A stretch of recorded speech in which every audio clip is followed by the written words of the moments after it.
cégcsoport energiafelhasználása, energiagazdálkodása az gyakorlatilag nap mint nap szemmel van tartva a számlákon és a hétköznapi élet munkái során.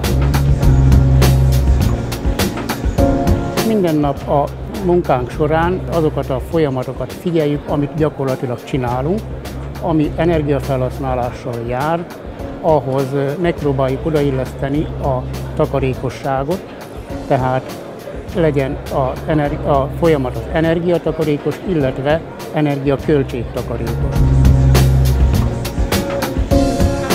Keressük azokat a lépéseket, folyamatokat, amik által kevesebb energiával tudunk megvalósítani, kevesebb energiával tudunk gyártani, vagy kevesebb energiával tudunk például mezőgazdaságról lévén szó földterületet művelni.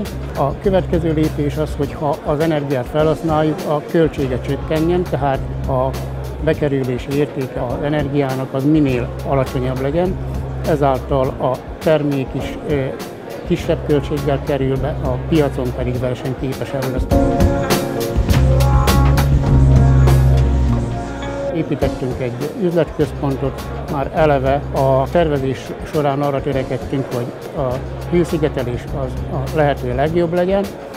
Az üzletközpontunk homlokzatszigetelést kapott, a nyílászárók, ajtók, ablakok azok 4-14-4-es argon gáz szigetelésű üveggel lettek szerelve. Szigetelő paplant helyeztünk el a padlástérbe, utólagos szigetelés borítást kapott.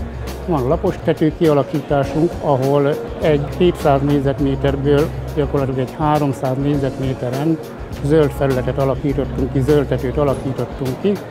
Ennek az az előnye, hogy télen és nyáron is a megfelelő szigetelést elvégzik.